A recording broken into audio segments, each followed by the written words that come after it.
All right, good afternoon now, folks. As we head into another week of trading on Monday, the 20th of November, we'll have a flick across the calendar, which you can see is relatively quiet over the course of this week. Now, you got minutes on Tuesday, obviously brought forward with a holiday in the US back end of this week, so you'll be finishing up for trade a little bit early this week, which we'll cover in a bit more detail in videos later on in the week. But ultimately, to start the week, go back to the Fed a few weeks ago. Jerome Powell, looking at the minutes, looking at from the Fed there 3 weeks ago now, or nearly 3 weeks ago now at this stage, um, suggesting that the dot plot, or Jerome Powell suggested the dot plot back in September can now be seen as incorrect, and there is a higher probability, or he hadn't said there's higher probability, but by him saying that, there is now a higher probability there will be no more interest rate hikes from the Federal Reserve. That comes a week later, and Jerome Powell does what Jerome Powell does. He backtracks on that and still leaves the door open to interest rate hikes going forward. That's kind of what he has done throughout his term in charge. He has said one thing, then gone on backtracked on that, and then gone and said it the other, trying to keep as neutral as he possibly can, which is understandable from his point of view. But in terms of us trying to be traders of markets, or trying to navigate markets post those comments, it can make things a little bit difficult. So the minutes will give us an idea of how the committee members did actually feel. Was it unanimous decision to change that saying? Is it are they more likely or less likely to hike interest rates again? You'd have to imagine they will not. Markets certainly believe they will not, and they are pricing in already a 30% chance of even a cut in March of next year. So you'd have to imagine the next interest rate move from the Fed is to be a cut. When that cut comes is obviously a different question, but for this hiking cycle, I would personally imagine that they are done. Or I personally imagine that I'm predicting that they are done, and there's obviously substantial reason to believe that they are done. You had NFP miss, you had the unemployment rate rise, you had CPI miss, you had PPI miss.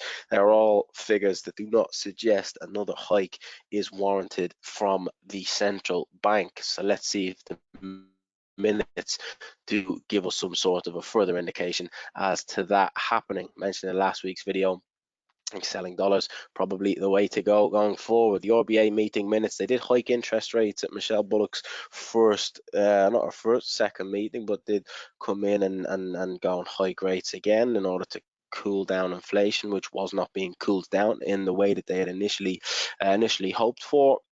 Have come out since and said that they are not likely to hike rates again. Let's see if the minutes confirm that, and that's probably a sell of the Australian dollar if they do. Inflation out of Canada tomorrow as well. 130 consensus is for that to be down to 3.2%. Barring any spike higher in inflation in the rest of these economies, you'd have to imagine central banks are finished with interest rates, certainly within the G8. So any beat on consensus is likely to keep the Bank of Canada at least talking hawkishly. Any miss on that likely reaffirms the fact that there will be no more hikes from the Bank of Canada. So you can obviously make of that what you will when it comes around to it. Durable goods orders again on Wednesday, consensus is for -3%, which is a pretty bad figure in terms of manufacturing going forward. Do they does that, if that figure comes in worse than -3%, that is again likely to be a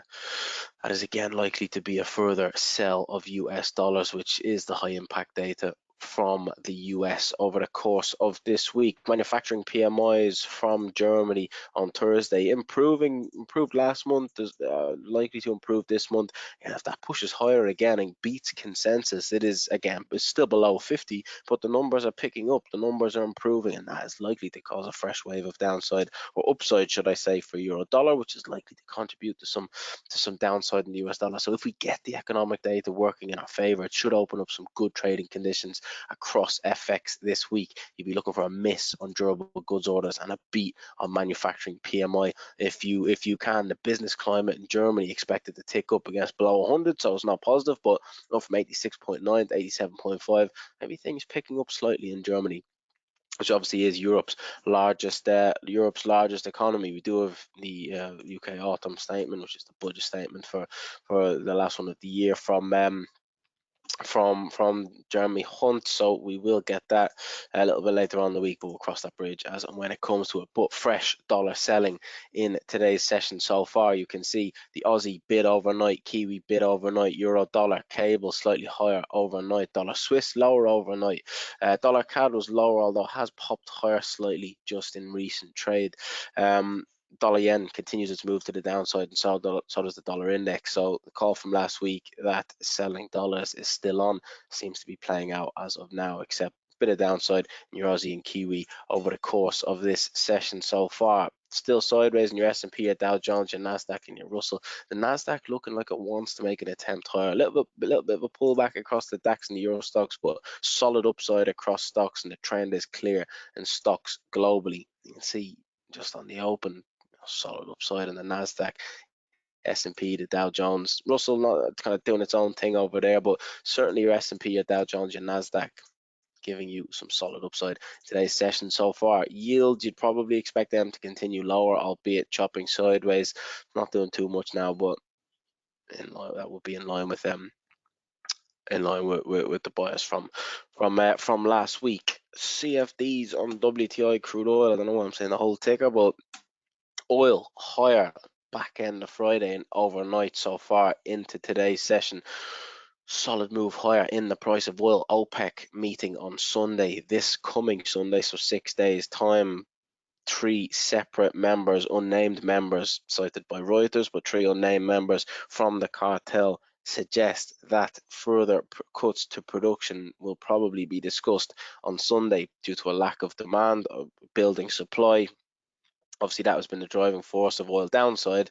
OPEC, absolutely no surprise at all. What we said last week, we were pointing to the fact that they may go and increase production, or decrease production, should I say, cut production, props the price of oil higher. So oil upside, probably something to keep an eye on. Had a lot already, but in anticipation for that, you'd have to imagine they do cut production. That is bullish for oil. So keep an eye on oil, probably keep an eye on dollars. I can sell dollars. Do you want to buy stocks? I mean, business conditions aren't fantastic, but I mean, if you sell dollars, buy stocks, probably long a bit of oil seem a decent way to play it going forward into this week. But we'll update how markets materialize over the next few days, rest of the week. Do stay tuned on the social media channels, and we will update as and when we get around to it.